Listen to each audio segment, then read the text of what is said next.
नमस्कार, good morning, जय हिंद, वंदे मातरम। मैं आपका अपना सचिन कुमार वर्मा स्वागत करता हूं आपके अपने यूट्यूब चैनल सिलेक्शन पॉइंट पर। आज तारीख हो चुकी है 6 अक्टूबर, दिन है सोमवार और आज के जनरल अवेयरेंस और डेली करंट अफेयर के एमसीक्यू सेशन में एक बार स्वागत करता हूं मैं आप सभी का और आशा करता हूं कि आप सभी स्वस्थ होंगे और अच्छे प्रकार से पढ़ाई भी कर रहे होंगे।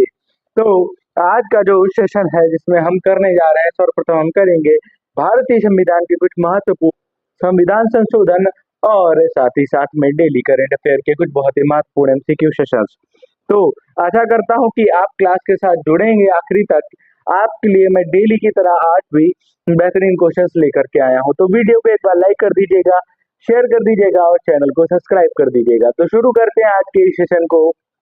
सर्वप्रथम इम्पोर्टेंट कॉन्स्टिट्यूशनल अमेंडमेंट को देखते हैं। तो देखते हैं हम आज का सबसे पहला कॉन्स्टिट्यूशनल अमेंडमेंट से प्रश्न। तो हमारा जो सबसे पहला प्रश्न है, 7वें संशोधन के तहत भारत में कौन सी प्रमुख व्यवस्था की गई। प्रश्न है कि 7वां संविधान संशोधन है, उसके तहत भारत में कौन सी प्रमुख व्यवस्था की गई। तो हमारे ऑप्शन है, ऑप्शन ए भाषाई राज्यों का पुनर्गठन, ऑप्शन बी पंचायती राज व्यवस्था, ऑप्शन सी राष्ट्रपति का चुनाव, ऑप्शन डी मौलिक अधिकारों का संशोधन। तो देखिए जो हमारा 7वां संविधान संशोधन है जो हुआ वर्ष 1956 में, कब हुआ, वर्ष 1956 में। और इसके अंतर्गत क्या नई चीजों को भारतीय संविधान के मुख्य व्यवस्था में लाई गई। ठीक है, ऑप्शन है हमारे भाषाई राज्यों का पुनर्गठन, पंचायती राज और राष्ट्रपति चुनाव का तरीका, ऑप्शन डी मौलिक अधिकारों में संशोधन।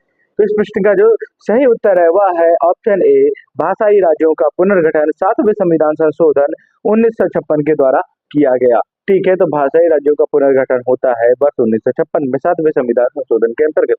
आगे बढ़ते हैं, हम देखते हैं अपने अगले प्रश्न की ओर। अगला प्रश्न है हमारा 25वें संविधान संशोधन में किस अधिकार को सीमित किया गया। प्रश्न है हमारा 25वें संविधान संशोधन में किस अधिकार को सीमित किया गया। ऑप्शन है हमारे ऑप्शन ए अभिव्यक्ति का अधिकार की स्वतंत्रता, ऑप्शन बी संपत्ति का अधिकार, ऑप्शन सी धार्मिक स्वतंत्रता, ऑप्शन डी समानता का अधिकार।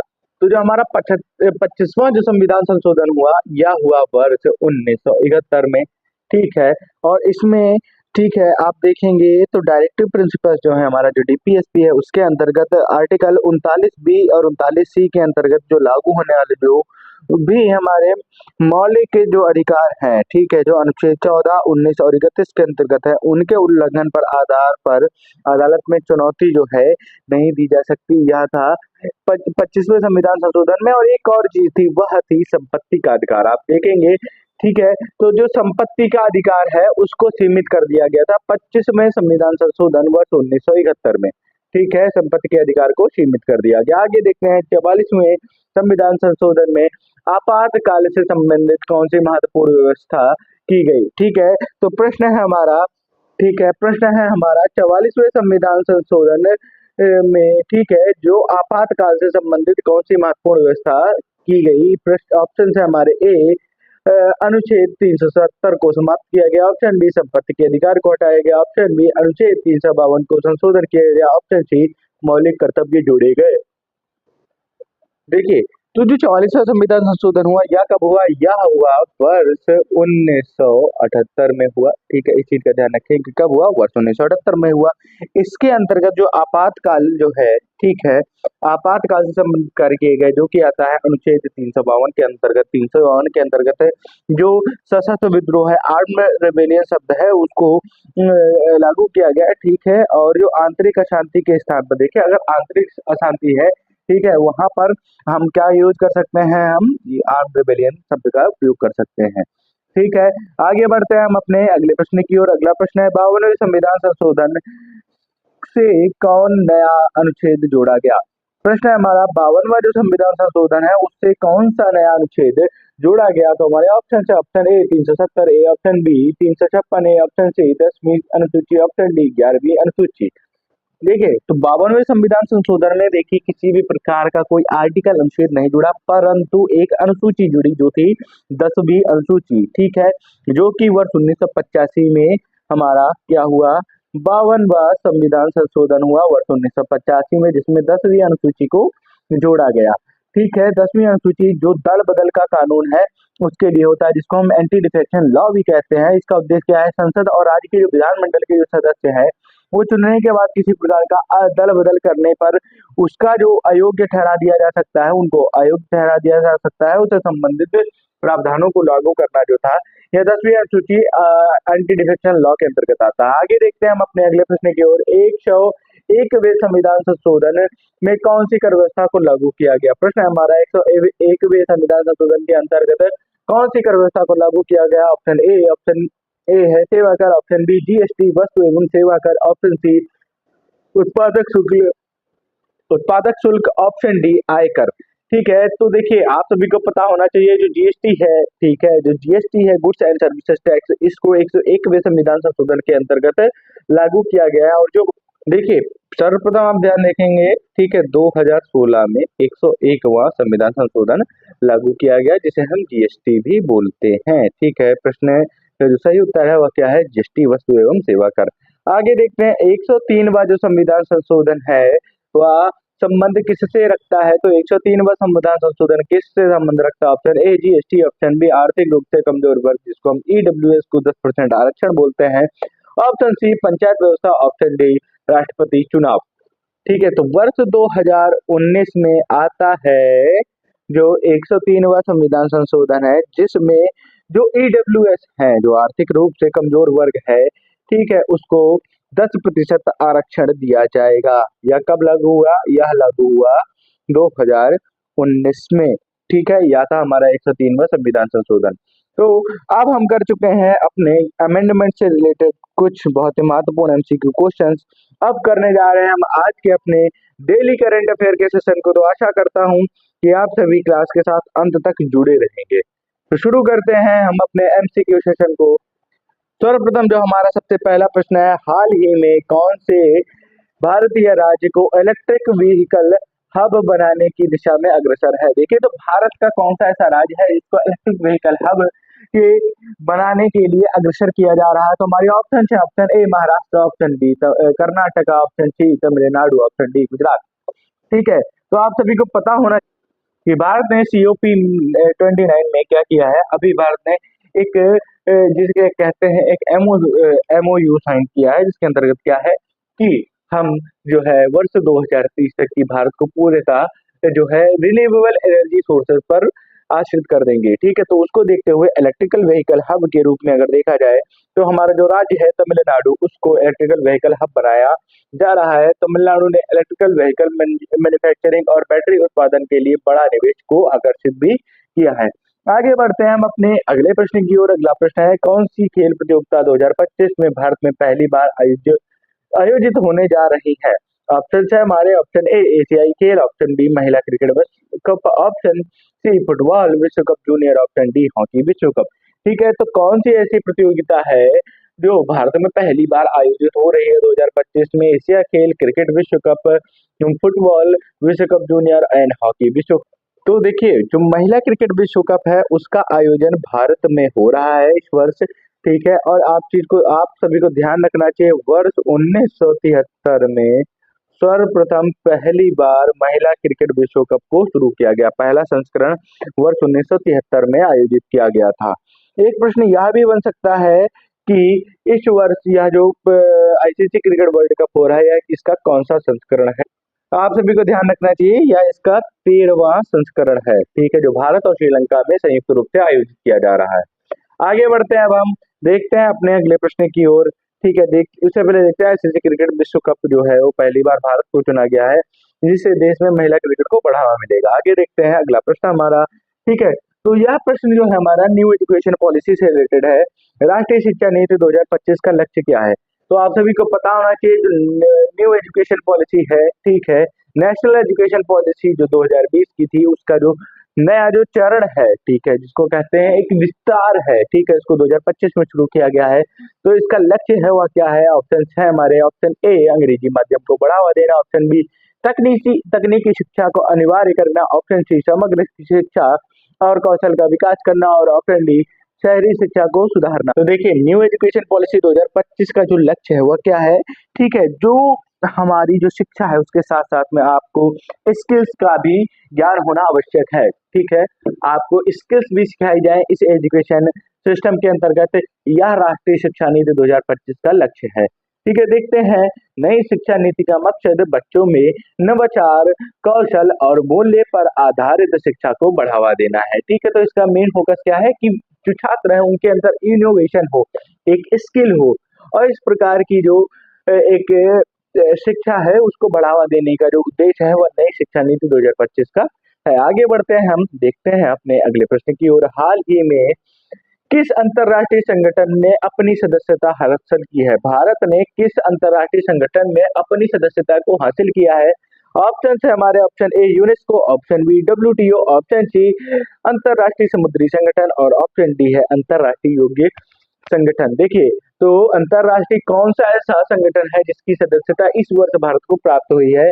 तो वह है अंतर्राष्ट्रीय समुद्री संगठन, जिसको हम बोलते हैं आईएमओ।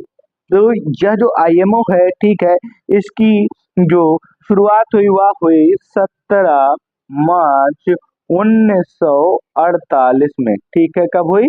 1948 में। ठीक है, और इसके जो कुल सदस्य हैं वह कितने हैं? हुआ है 175 देश। ठीक है, कितने? 175 देश हैं, और यह लंदन में इसका क्या है? हेडक्वार्टर्स है। लंदन, यूनाइटेड किंगडम में इसका हेडक्वार्टर्स है। इस चीज का ध्यान रखेंगे। आगे बढ़ते हैं, अब देखते हैं हम अपने अगले प्रश्न की ओर। आईएमओ में भारत की सक्रिय भूमिका समुद्री सुरक्षा और पर्यावरण संगठन को महत्वपूर्ण मानी जा रही है। अब बढ़ते हैं हम अपने अगले प्रश्न की ओर। अगला प्रश्न है, भारत सरकार ने किस योजना ग्रामीण विकास के लिए विशेष आर्थिक सहायता दी है? प्रश्न है हमारा, देखिए, भारत सरकार की कौन सी ऐसी योजना है जो ग्रामीण विकास के लिए एक विशेष आर्थिक जो सहायता है वो प्रदान करता है? तो हमारे ऑप्शन है, ऑप्शन ए स्वच्छ भारत मिशन, ऑप्शन बी प्रधानमंत्री ग्राम सड़क योजना, ऑप्शन बी हरित क्रांति योजना और ऑप्शन डी राष्ट्रीय कृषि विकास योजना। ठीक है, तो अगर आप देखेंगे तो ग्रामीण क्षेत्र में विकास के लिए आर्थिक सहायता अगर एक हिसाब से देखी जाए तो वह दी है प्रधानमंत्री ग्राम सड़क योजना के द्वारा। ठीक है, देखिए, जो गांवों में अगर सड़क अच्छी होगी तो ट्रांसपोर्ट बेहतर होगा, जिससे जो फसलों का जो आदान प्रदान होता है वह भी आसानी से हो सकता है, खरीदारी और बिक्री भी बेहतर हो जाती है। अब देखते हैं, तो देखते हैं सर्वप्रथम हम देखते हैं कि 2 अक्टूबर, ठीक है, मतलब 2 अक्टूबर 2014 को शुरू होती है। ठीक है, सर्वप्रथम देखेंगे स्वच्छ भारत मिशन शुरू होता है, प्रधानमंत्री ग्राम सड़क योजना होती है शुरू 25 दिसंबर और 2000 से, वर्ष 2000 से प्रधानमंत्री ग्राम सड़क योजना शुरू होती है। और हरित क्रांति अगर देखेंगे तो मुख्य रूप से शुरू होती है वर्ष 1966 से लेकर 1967 के बीच में, और राष्ट्रीय कृषि विकास योजना की जो शुरुआत होती है वह होती है वर्ष 2007 से। ठीक है, ये थी कुछ महत्वपूर्ण योजनाएं। ठीक है, देखिए, इस योजना के तहत ग्रामीण इलाकों में सड़क नेटवर्क मजबूत किया जा रहा है। ठीक है, प्रधानमंत्री ग्राम सड़क योजना के द्वारा। आगे बढ़ते हैं हम अपने अगले प्रश्न की ओर। अगला प्रश्न है, विश्व की सबसे बड़ी सौर ऊर्जा परियोजना कहाँ स्थापित की जा रही है? प्रश्न है हमारा, सौर ऊर्जा पर आधारित जो परियोजना है सबसे बड़ी कहाँ स्थापित की जा रही है? ऑप्शन हमारे, option A Rajasthan, option B Gujarat, option C Karnataka, option B Telangana. ठीक है, तो देखिए, दुनिया की जो सबसे बड़ी सौर ऊर्जा की जो परियोजना है वह हमारे राज्य राजस्थान में शुरू की जा रही है। राजस्थान में एक विशाल सौर ऊर्जा प्लांट का निर्माण हो रहा है जो देश में एक ऊर्जा की जरूरतों को कम करेगा। ठीक है, आगे देखते हैं हम अपने अगले प्रश्न को। अगला प्रश्न है हमारा, भारत सरकार ने किस वर्ष तक 100% स्वच्छ ऊर्जा का लक्ष्य रखा है? ठीक है, तो देखिए, स्वच्छ ऊर्जा का मतलब क्या हो गया कि जो हम पेट्रोलियम हो गया और जिसको हम कहते हैं क्रूड ऑयल हो गया, इस प्रकार की जो इनका उपयोग कम करके हम इलेक्ट्रिक व्हीकल का उपयोग करें, सौर ऊर्जा का यूज करें और पवन चक्कियों के द्वारा बनाई गई ऊर्जा का प्रयोग करें। इस प्रकार की जो ऊर्जा का है प्रयोग करने के लक्ष्य को 100% स्वच्छ ऊर्जा का लक्ष्य जो है वह किस वर्ष तक की रखा गया है? ऑप्शन है हमारे, option A 2030, option B 2040, option C 2050 और ऑप्शन डी 2025। ठीक है, तो 100% स्वच्छ ऊर्जा का लक्ष्य जो है वह वर्ष 2030 तक की रखा गया है। भारत ने COP26 में 2030 तक अपनी स्वच्छ ऊर्जा क्षमता को 3 गुना बढ़ाने का लक्ष्य रखा है। आगे बढ़ते हैं हम अपने अगले प्रश्न की ओर। अगला प्रश्न है, भारत ने हाल ही में किस अंतरराष्ट्रीय सम्मान को प्राप्त किया है? प्रश्न है हमारा, भारत को किस अंतरराष्ट्रीय सम्मान से नवाजा गया है? ऑप्शन है हमारे, ऑप्शन ए नोबेल पुरस्कार, option B international climate action award, option C UN human rights award, option D global entrepreneur award. ठीक है, तो भैया क्लाइमेट एक्शन अवार्ड जो है, ठीक है, इंटरनेशनल क्लाइमेट एक्शन अवार्ड जो है वह भारत को अंतरराष्ट्रीय सम्मान प्राप्त हुआ है। कौन सा? International climate action award. जलवायु परिवर्तन के प्रति भारत के प्रभावी कदमों के लिए यह पुरस्कार मिला है। आगे बढ़ते हैं हम अपने अगले प्रश्न की ओर। अगला प्रश्न है, वाइल्ड लाइफ वीक भारत में कब मनाया जाता है? प्रश्न है हमारा, वाइल्ड लाइफ वीक भारत में कब मनाया जाता है? ऑप्शन है हमारे 1 से 7 अक्टूबर, ऑप्शन बी 2 से 8 अक्टूबर, ऑप्शन सी 15 से 21 अक्टूबर और ऑप्शन डी 25 से 31 अक्टूबर। ठीक है, तो भैया गांधी जयंती से लेकर 8 अक्टूबर तक हम मनाते हैं वाइल्ड लाइफ वीक भारत में। ठीक है, तो एक सप्ताह वन्य जीव संरक्षण के लिए जन सामान्य में जागरूकता बढ़ाने के उद्देश्य से यह मनाया जाता है, जिसको हम वाइल्ड लाइफ वीक भी कहते हैं। अगला प्रश्न है हमारा, भारत में तेंदुआ संरक्षण के लिए कौन सा राष्ट्रीय उद्यान प्रसिद्ध है? हमारे ऑप्शन है, ऑप्शन ए काजीरंगा राष्ट्रीय उद्यान, ऑप्शन बी बांधवगढ़ राष्ट्रीय उद्यान, ऑप्शन सी रणथंभौर राष्ट्रीय उद्यान, ऑप्शन डी मधुमलई राष्ट्रीय उद्यान। तो इस प्रश्न का जो सही उत्तर है, तेंदुआ संरक्षण के लिए जो रणथंभौर राष्ट्रीय उद्यान है वह प्रसिद्ध है। तो देखेंगे जो काजीरंगा राष्ट्रीय उद्यान है वह पड़ता है हमारे मध्य प्रदेश, सॉरी आसाम में, और बांधवगढ़ जो राष्ट्रीय उद्यान है वह पड़ता है मध्य प्रदेश में। रणथंभौर भी हमारे मध्य प्रदेश में पड़ता है। मधुमलई जो है वह तमिलनाडु में पड़ता है। ठीक है, तो रणथंभौर राष्ट्रीय उद्यान तेंदुआ संरक्षण के लिए जाना जाता है। आगे देखते हैं हमारा होमवर्क का प्रश्न है वह क्या है, भारत में सर्वाधिक जल स्थापित रामसर साइट की संख्या किस साल तक 93 पहुंची? तो ठीक है, रामसर साइट्स की संख्या किस वर्ष तक 93 पहुंची जो जली स्थापित है? ऑप्शन हमारे, option A 2023, option B 2024, option C 2025 और ऑप्शन डी 2026। तो इस प्रश्न का जो आंसर है आपको देना वह है कमेंट सेक्शन में, और जिसका भी आंसर सही होगा मैं उस पे करूंगा लाइक और दूंगा रिप्लाई। ठीक है, तो आज के सेशन में इतना ही। कल मैं आपसे मिलता हूँ फिर एक नई धमाकेदार बेहतरीन करंट अफेयर के सेशन के साथ। तो आशा करता हूँ आपको यह वीडियो पसंद आया होगा, तो एक बार कमेंट सेक्शन में जरूर बताएं। और जो हमारा एमसीक्यू क्वेश्चंस हैं, ठीक है, जो होमवर्क दिया गया है उसका आंसर भी आपको कमेंट सेक्शन में देना है। तो आज के लिए इतना ही, कल मिलते हैं एक नई करंट अफेयर की सेशन के साथ। धन्यवाद मित्रों, जय हिंद, वंदे मातरम, भारत माता की जय।